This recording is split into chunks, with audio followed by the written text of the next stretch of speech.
Olá pessoal, tudo bem?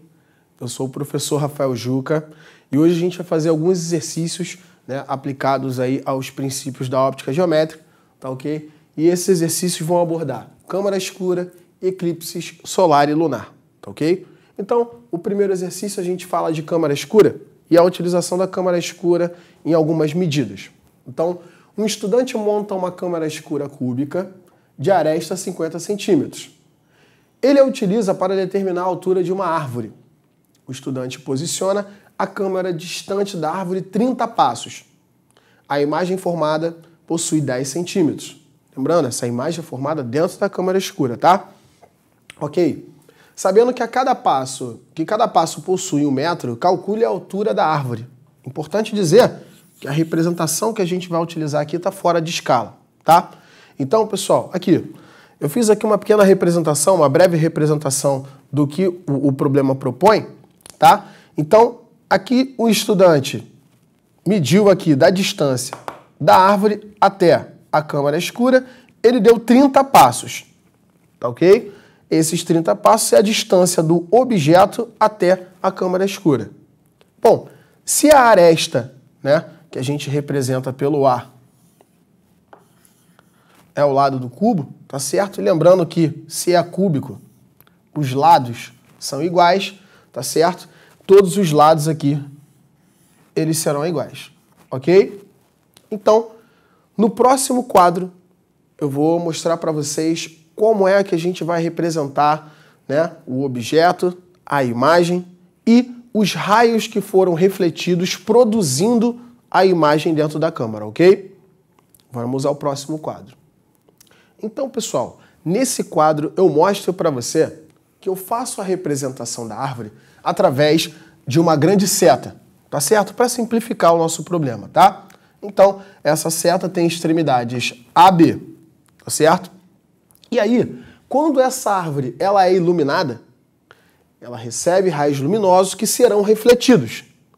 Bom, e na extremidade aqui, eu peguei os raios da extremidade e levei esses raios refletidos até o fundo da câmera, tá ok?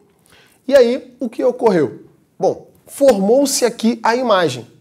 Então, se você reparar, o raio luminoso que foi refletido pelo ponto A, ele vai ser projetado, ele vai tocar o fundo dessa câmera no ponto que eu chamei de A'.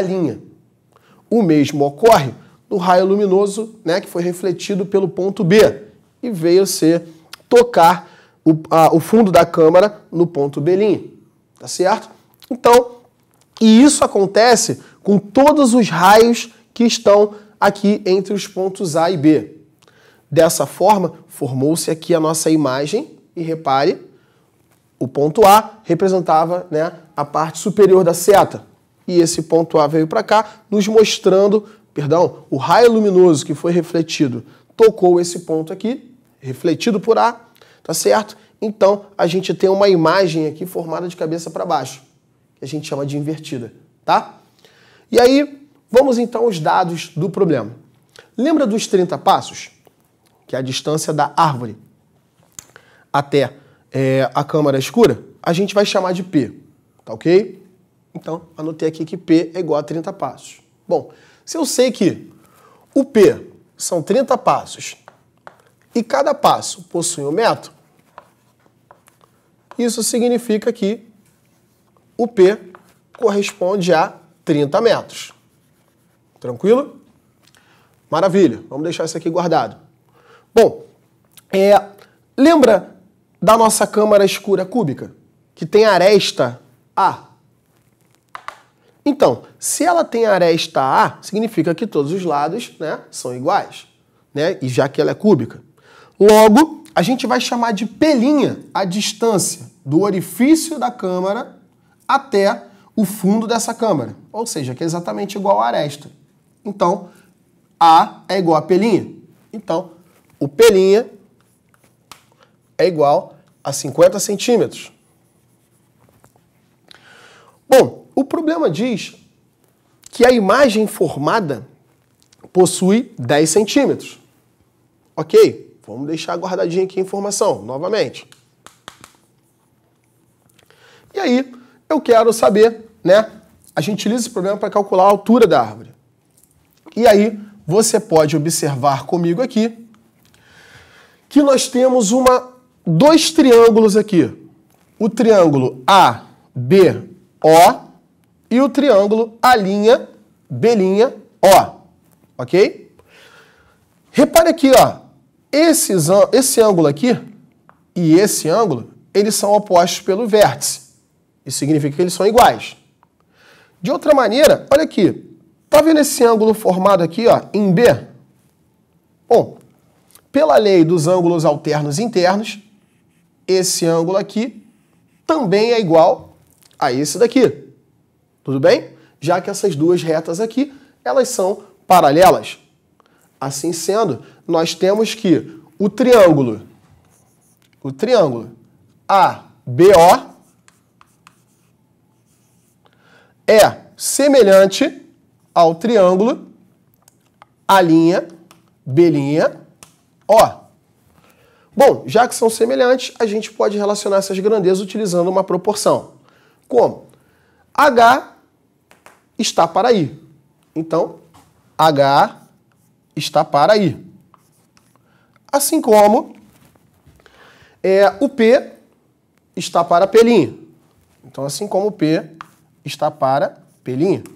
Então, vamos substituir aqui os valores. Nós temos que H sobre I, que é 10 centímetros, é igual ao P, que corresponde a 30 metros, sobre o P', que corresponde a 50 centímetros. Eu fiz questão de deixar as unidades, que é para você observar que não se faz necessária a conversão desses valores. Tá ok? Porque as unidades elas se cancelam. A única unidade que sobra para a gente é o metro. Então, na hora de calcular essa altura, o resultado dessa resolução aqui vai dar em metros. Sai em metros para a gente. Simplificando, galera, nós temos que esse cara aqui, eu posso cortar com esse cara aqui. Assim, fica aqui H é igual a 30 sobre 5. E isso daqui dá uma altura de 6 metros, então essa árvore aqui possui uma altura de 6 metros, ok? Então, pessoal, vamos ao próximo quadro. Bom, pessoal, então agora chegou o momento da gente falar sobre os eclipses, tá certo? O eclipse nada mais é do que a projeção da sombra de um determinado astro em outro, tá certo? E quando a gente tem a sombra projetada, né, como a gente não consegue observar aquele determinado astro, tá certo? E aí, devido a esta sombra, ok? Então, em 3 de novembro de 1994, foi observado o último eclipse solar do milênio. Então, o eclipse que a gente está comentando aqui, na questão, é o solar. Um eclipse pode ser explicado pela participação de 3 corpos alinhados, tá certo? Então, quais são os 3 corpos do sistema solar envolvidos nesse eclipse? Pessoal, quando a gente não consegue ver, né? Ou melhor, quando ocorre o eclipse solar, é que a gente não consegue ver o Sol. Bom, e por que a gente não consegue ver o Sol? Porque nós, que estamos na Terra, temos alguém na nossa frente. E esse alguém é exatamente a Lua. Então, os 3 corpos do sistema solar envolvidos são Sol, Terra e Lua. Ok? Tranquilo, pessoal? Da mesma maneira, na letra B, esquematize a posição destes corpos no eclipse solar e lunar. Vamos fazer o solar primeiro? Bom, então, como a gente estava comentando, aqui está a representação do eclipse solar, quando o Sol não é visto. Então, por exemplo, olha só, a Lua, ela se encontra entre o Sol e a Terra. Importante que se diga, importante se observar que esses desenhos aqui eles estão fora de escala, tudo bem? Assim sendo, observa comigo o seguinte, ó.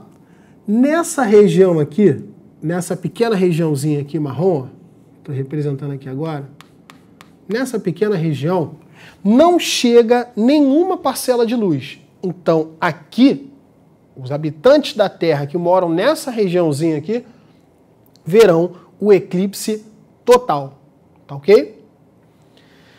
Já os habitantes que moram nessa parcela aqui, ó, nessa região do planeta, nessa região aqui, lilás, tá certo?